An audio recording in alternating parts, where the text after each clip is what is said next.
दोस्तों नमस्कार। Colonel Ajay CO Ajay astronomy group first global astro finance digital channel से आपसे मुखातिब होता हूं। आज 2 सितंबर सन 2023 शनिवार। दोस्तों अजय एस्ट्रोमनी ग्रुप देश का पहला चैनल है जो 42 कमोडिटीज़ 5 मार्केट पर लगातार अपडेट और विश्लेषण आप तक प्रस्तुत करते हैं। दोस्तों हम वर्तमान ही नहीं भविष्य का भी करते हैं सटीक आकलन। याद कीजिए दक्षिण पश्चिम मानसून पर हमारा पूर्वाग्रह अनुमान और अगस्त का भयानक सूखा। दोस्तों खबर निकल के आ रही है कि केरल में ऐतिहासिक सूखे के बीच वर्तमान मानसून सीजन में वर्षा औसत से 48% कम बताई जा रही है और अगस्त की वर्षा सामान्य से लगभग 80 से 90% कम बताई जा रही है। धान के विशेषज्ञों के अनुसार धान के उत्पादन में न्यूनतम 25% की गिरावट का अनुमान लगाया जा रहा है और ये एक जलवायु परिवर्तन के कारण चावल में सबसे कमज़ोर फसल के रूप में उभर के आया है। दोस्तों ये एक महत्वपूर्ण खबर जो ली गई है वो इंडियन एक्सप्रेस से ये पुनः आप तक पहुंचाई जा रही है।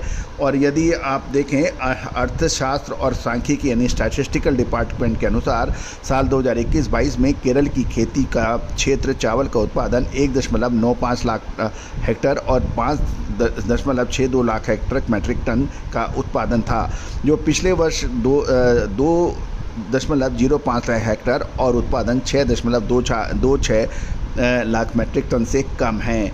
ये 9,300 हेक्टर खेती में कमी और चावल के उत्पादन में लगभग 65,000 मैट्रिक टन की कमी के बराबर बताया जा रहा है। केरल में सबसे लोकप्रिय चावल की किस्म ऊमा बताई जाती है जो मध्यम अवधि की किस्म है। अल्लापुझा के कृषि विशेषज्ञ कृषि विभाग की उप निदेशक बी स्मिता कहती हैं जब तक मध्य अवधि की किस्म का सवाल है, रोपण से लेकर फूल आने तक पहले 55 से 90 दिन महत्वपूर्ण होते हैं। उनका कहना है इस अवधि के दौरान कोई भी टेंशन उत्पादक पर नकारात्मक प्रभाव डालेगा और पिछले कुछ वर्षों में धान की खेती की अवधि में कमी आई है, लेकिन मौसम की अनिश्चितता के कारण अब धान की खेती की योजना बनाना बेहद मुश्किल है। दोस्तों अगर बारिश 1 महीने और दूर रही तो इस साल पैदावार में भारी गिरावट आ सकती है और अगर खेतों में पानी नहीं है तो रासायनिक उर्वरकों का प्रयोग करने वाले भी उनका उपयोग नहीं कर सकते। जैविक किसानों का प्रदर्शन बेहतर हो सकता है क्योंकि उन्हें मिट्टी में इतनी जैविक खेती के अंदर मिट्टी में नमी की आवश्यकता कम होती है।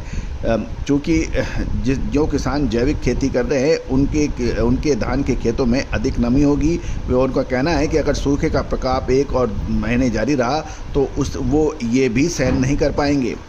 दोस्तों किसानों का कहना है वे हर पखवाड़े यानी हर 15 दिन में एक बार धान के खेतों की सिंचाई करने की कोशिश कर रहे हैं ताकि ये सुनिश्चित हो सके कि मौसम में उनकी मेहनत पूरी तरह से बर्बाद ना हो।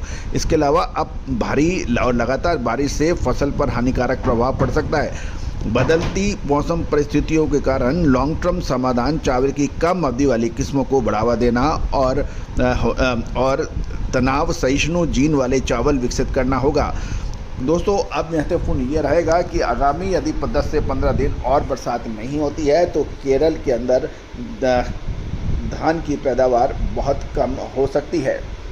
दोस्तों ये था केरल से रिपोर्ट। अब हरियाणा जो कि धान का प्रमुख उत्पादक राज्य माना जाता है, वहाँ भी कम बारिश से किसान परेशान हो रहे हैं। एक महत्वपूर्ण खबर जो मनी कंट्रोल से द ट्रिब्यून से ली गई है उनके मुताबिक हिसार में लगभग 50% कम बरसात के कारण किसानों को खरीफ की सीज़न में फसल का ख़राब होने का डर सता रहा है। खासकर जींद, फतेहाबाद और भिवानी जिलों में कम बरसात हुई है जिसका मुख्य रूप से धान और कपास की फसलों को सूखने का खतरा अब बढ़ गया है।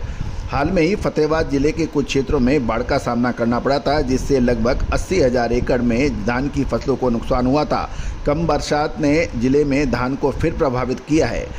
फतेहाबाद में लगभग 26% बारिश की कमी के समाचार हैं। जिले में लगभग 3 लाख एकड़ धान की खेती है जिसमें लगभग 50% फसलों को सिंचाई की बहुत सख्त आवश्यकता हो गई है।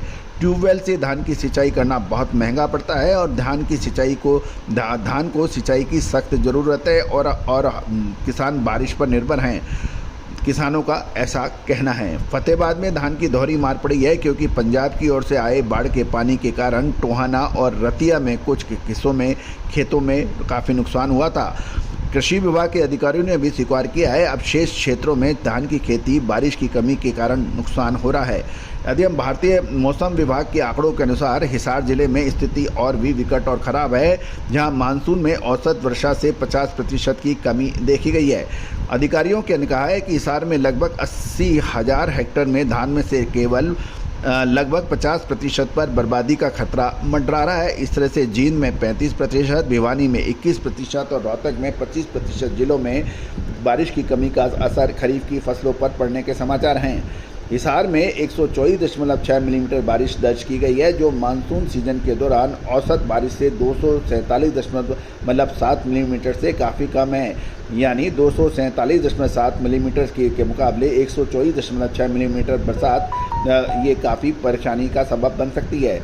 इसी तरह से भिवानी में 194 मिलीमीटर, जींद में 203.5 मिलीमीटर और फतेहाबाद में 135.4 मिलीमीटर बरसात दर्ज की गई है, जो कि 247.7 मिलीमीटर से कम हैं।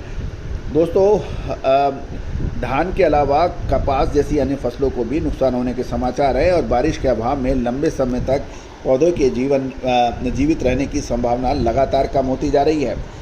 अब किसानों का कहना है कि सरकार को उन क्षेत्रों की फसल के नुकसान के लिए विशेष गिरदावरी की घोषणा करनी चाहिए जहां बारिश कमी है। गिरदावरी के बाद प्रभावित किसानों को 50,000 रुपये प्रति एकड़ का मुआवजा देना चाहिए, किसानों का ऐसा मांग है। दोस्तों, अधिक जानकारी के लिए चैनल पर विजिट करना बिल्कुल ना भूलें और चैनल को लाइक और शेयर अवश्य कीजिएगा। फेसबुक पे आप हमारा शो देख रहे हैं तो इसको फेसबुक को फॉलो करना, पेज को फॉलो करना बिल्कुल ना भूलें। All the very best, good luck.